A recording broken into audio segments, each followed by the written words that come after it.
状況証拠と呼ばれるものが積み上げられていった。DNA の鑑定がきちんと行われたかどうか。2008年の秋、韓国ソウルで一つの判決が下された。強姦罪、有罪、そして収監。男の名前は記録の中にある。しかし彼の16年間は記録のどこにも正確には残っていない。法廷の扉が閉じた。静寂、そして鍵の音がした。2024年、冬が来る前のある朝のことだ。同じ韓国で別の法廷が開かれた。裁判官が静かに言葉を読み上げた。傍聴席に息を飲む音が広がった。無罪。男は立ち上がれなかった。膝が震えていた。隣に座っていた弁護士がそっと肩に手を置いた。男はその手のぬくもりに初めて泣いた。声を殺して泣いた。外に出ると冷たい風が頬を打った。空が広かった。それだけで息ができなくなりそうだった。16年ぶりの空、16年ぶりの風、16年ぶりの自由。しかし男は足を止めた。どこへ行けばいい？誰かが待っているわけでもない。世界はそのまま動き続けていた。自分だけが置いていかれたように感じた。無罪という言葉は失った時間を返してくれない。それがどれほど残酷なことか判決文には書かれていなかった。弁護士が小さな声で言った。とりあえず何か食べましょう。男は黙ってうなずいた。ただそれだけしかできなかった。その日の午後、男は初めて一人でコンビニの扉を押した。蛍光灯の光が眩しかった。棚に並ぶ食べ物の多さに目が泳いだ。誰も命令しない。誰も見張っていない。何を選んでもいい。その単純な事実が男の足を止めた。冷蔵ケースの前に立ち、男はゆっくりと一本のキンパを手に取った。次のパートではその手が震えていた理由を話す。2008年春、韓国のソウル近郊に一人の男が暮らしていた。名前はイ・チュンベ。当時32歳。建設現場で働くどこにでもいる男だった。朝は6時に起きる。インスタントコーヒーを一杯飲む。現場に向かう前に近所の食堂で熱いクッパを食べる。それが彼の毎朝だった。仕事は決して楽ではなかった。夏は灼熱の太陽の下で鉄骨を運び、冬は凍りついた地面に膝をついた。それでも文句を言わなかった。給料日に封筒を受け取るたび、少しずつ夢に近づいている気がした。夢は小さかった。自分の名前を掲げた小さな工務店を持つこと、それだけだった。IMG。韓国ソウル近郊の朝の住宅街。建設作業員が歩く後ろ姿。母親と二人暮らしだった。父は彼が10歳の時病気で行った。以来母は一人で彼を育てた。年老いた母の手は長年の労働でひび割れていた。彼はその手を見るたびに早く楽をさせてやりたいと思った。口には出さなかったが、週末には決まって市場へ行った。母の好きなサンマを買い、一緒に夕飯を食べた。テレビをつけて他愛もない話をした。それが二人の時間だった。平凡だった。本当に平凡だった。だが平凡であることの重さに人は気づかない。失ってから初めて気づく。その年の秋、ある夜、彼の人生は音もなく切り裂かれた。IMG。秋の夜の薄暗い路地。遠くに街灯が一つ灯る。何が起きたのか。なぜ建設現場で真面目に働いていた男が突然罪人と呼ばれることになったのか。次はその夜の話をする。IMG。薄暗い路地。街灯が一つだけ灯っている夜の風景。その夜のことを記録は淡々と記している。2008年秋、韓国のある地方都市。夜も更けた時間帯に一人の女性が被害を訴えた。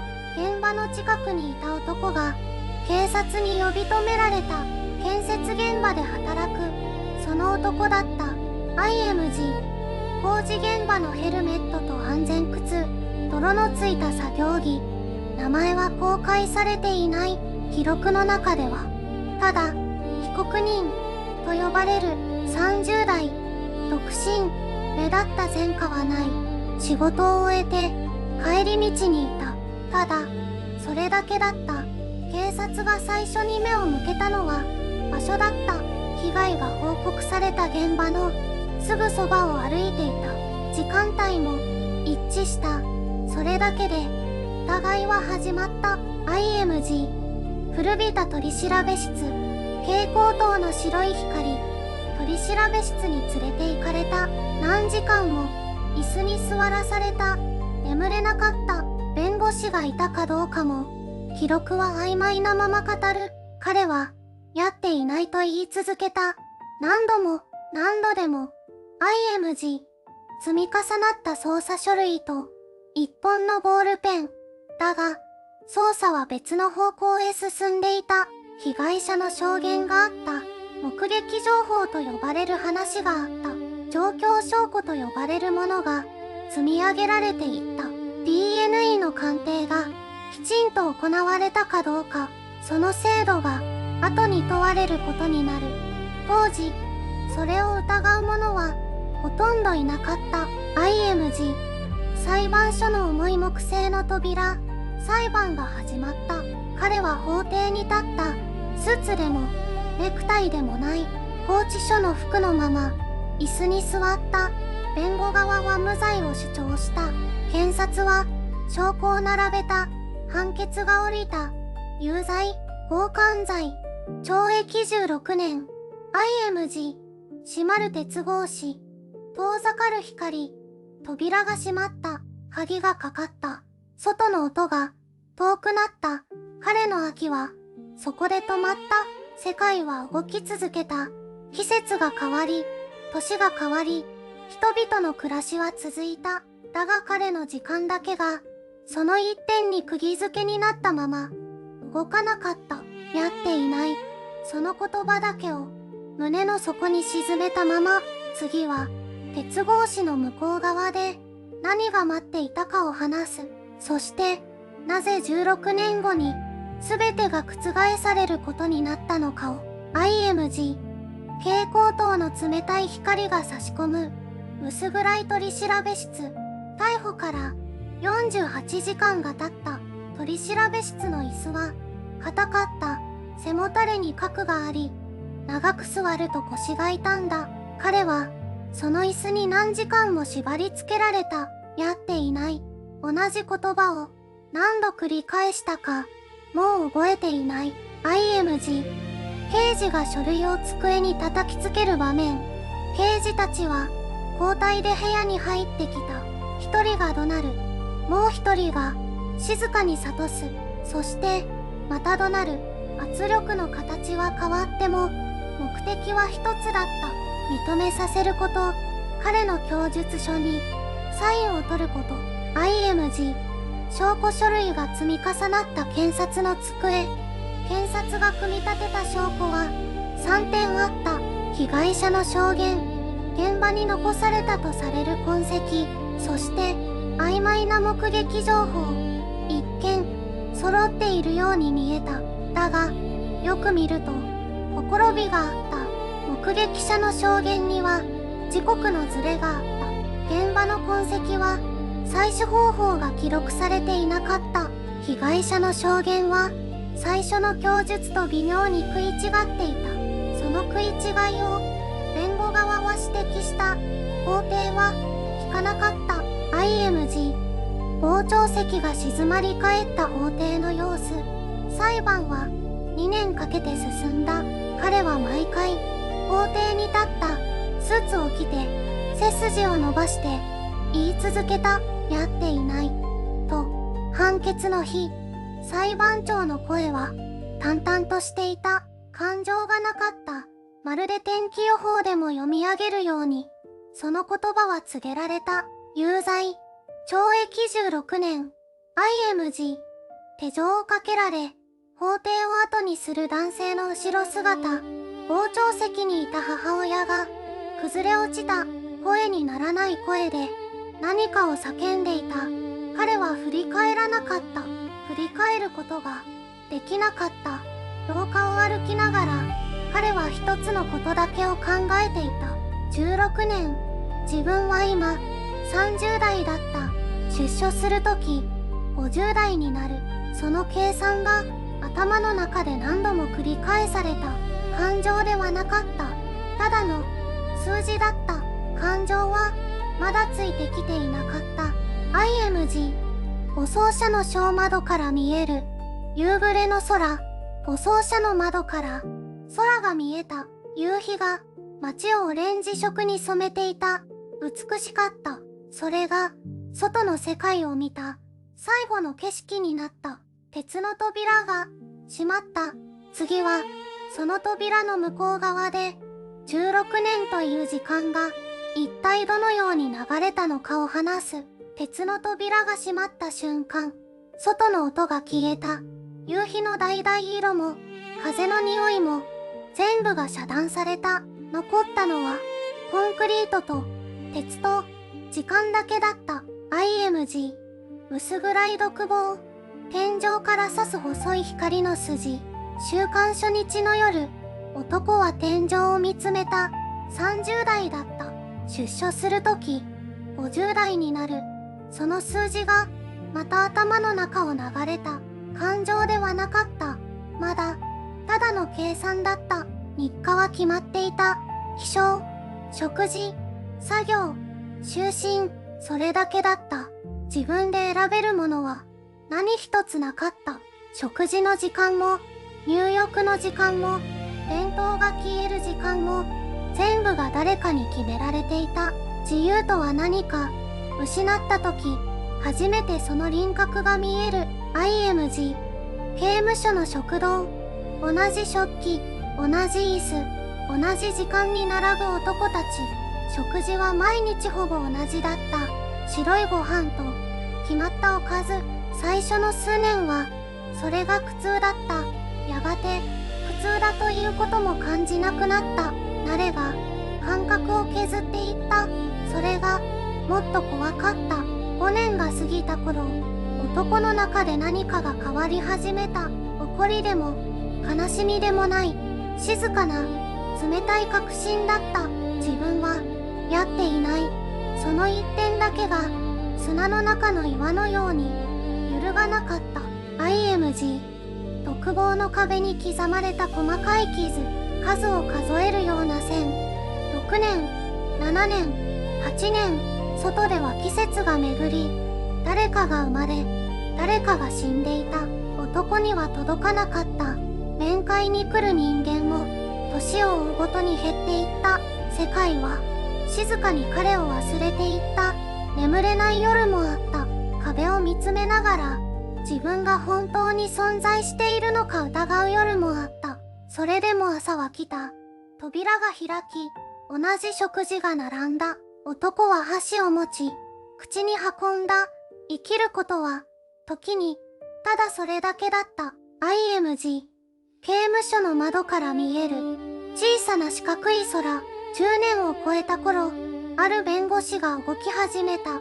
再審請求、証拠の再鑑定、時間と金と、執念が必要な戦いだった。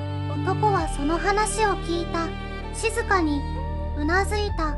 泣かなかった。泣けなかったのか、泣く気力さえ残っていなかったのか、今となってはわからない。ただ一言、こう言ったという。まだ、諦めていません。その声は、低く、かすれていた。しかし、確かに、そこにあった、諦めなかった人間が、まだいた。男の外側にも、内側にも、次は、その人たちの話をする。IMG。薄暗い面会室。古びたガラス越しに、男と向かい合う人々、諦めなかった人間がいた。男の外にも、内にも、まず、母親の話をしなければならない。息子が収監された翌年から、彼女は毎月、面会に通い続けた。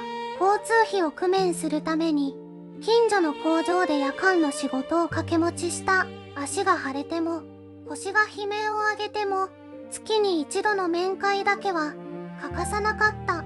お前が無実なのは、母さんが一番よく知っている。その言葉だけが、男の時間をかろうじてつなぎ止めていた。IMG。積み上げられた裁判資料。付箋だらけのファイル。弁護士の名前は、公式記録にも残っている。彼が初めてこの案件を手にしたのは、男が収監されてから7年が経った頃だった。依頼料は、ほぼなかった。母親が持ち込んだ、くしゃくしゃに折れた嘆願書1枚。それが始まりだった。弁護士は言った。普通ならば、受けない案件だ。静かに、続けた。でも、この書類の折り目が気になった。何度も読んだ証拠だ。と思った。7年分の裁判記録を、一から読み直した。深夜を何度超えたか、数えるのをやめた。矛盾を見つけるたびに、付箋を貼った。ファイルは、やがて付箋だらけになった。IMG、市民団体のオフィス。古いパソコンと、壁に貼られた新聞記事の切り抜き、支えたのは、家族と弁護士だけではなかった。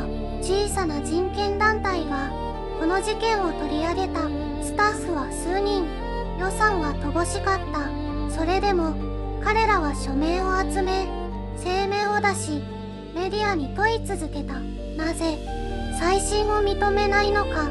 反応は、長い間、なかった。無視された。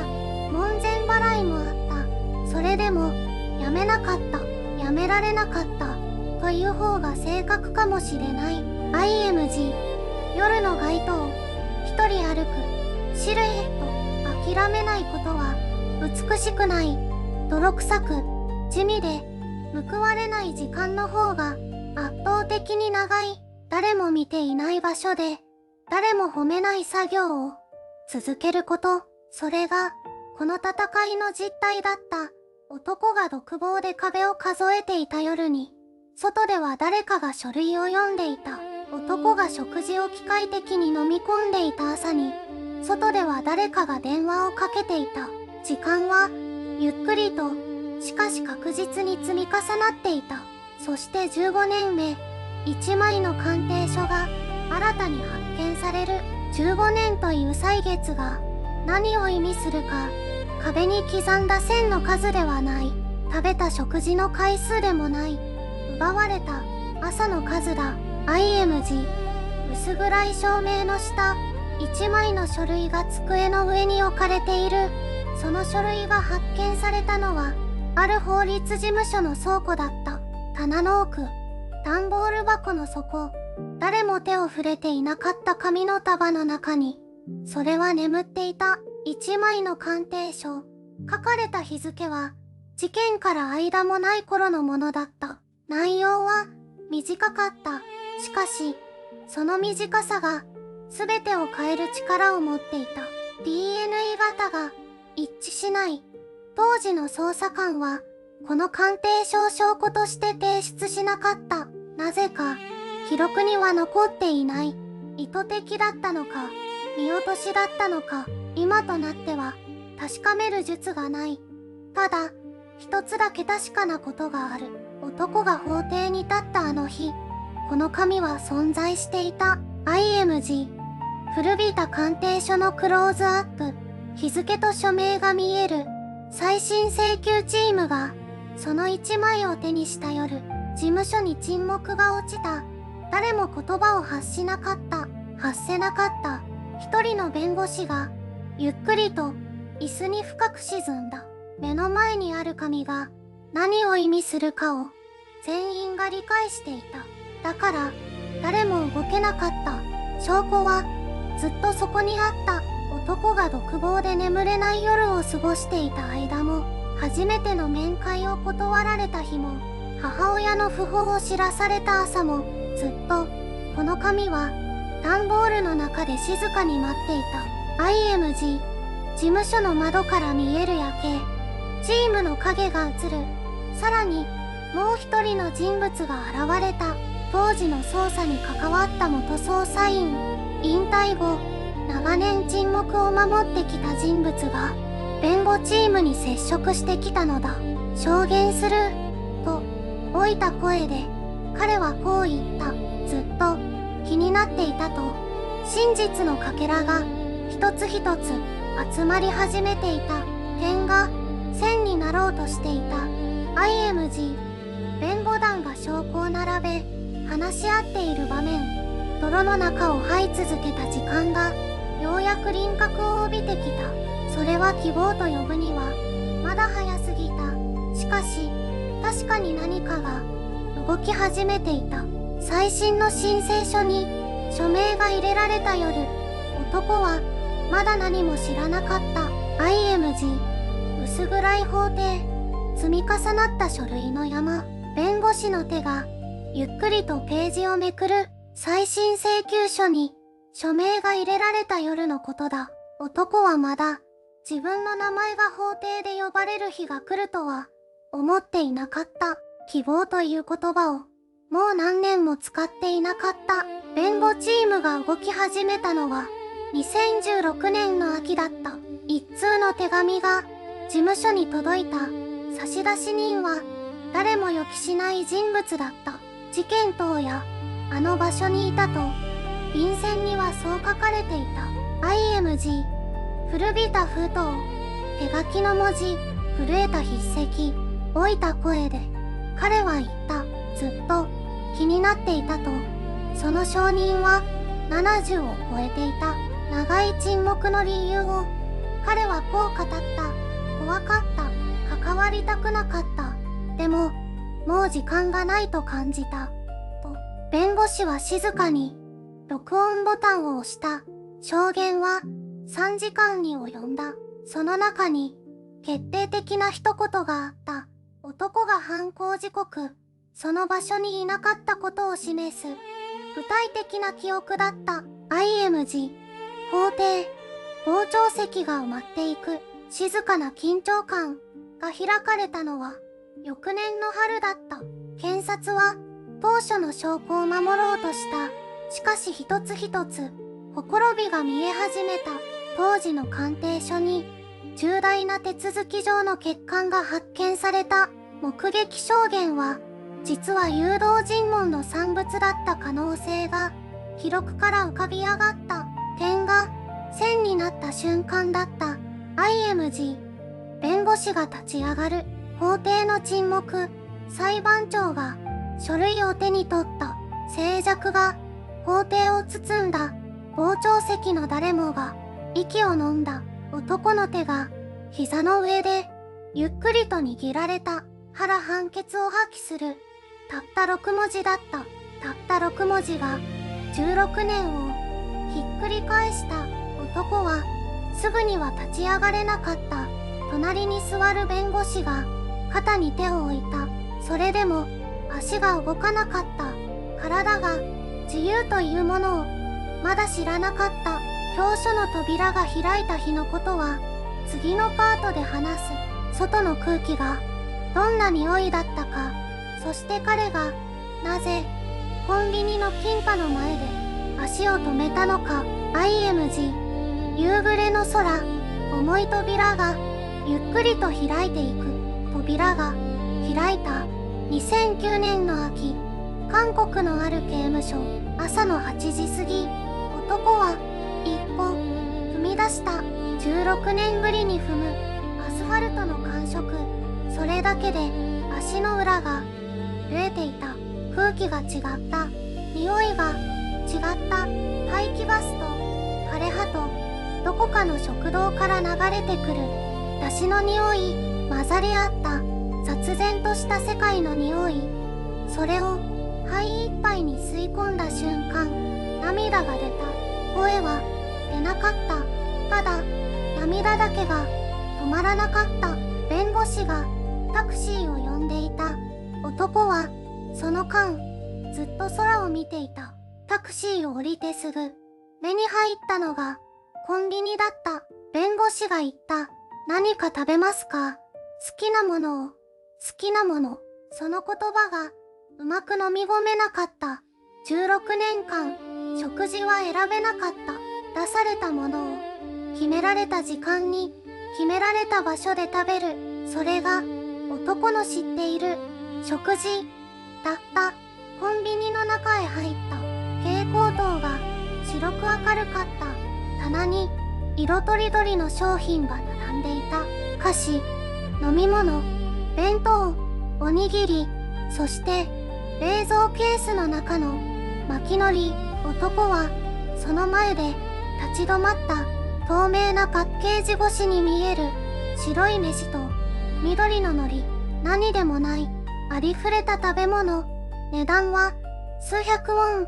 誰でも、いつでも、手が届く。手が、伸びなかった。選んでいい。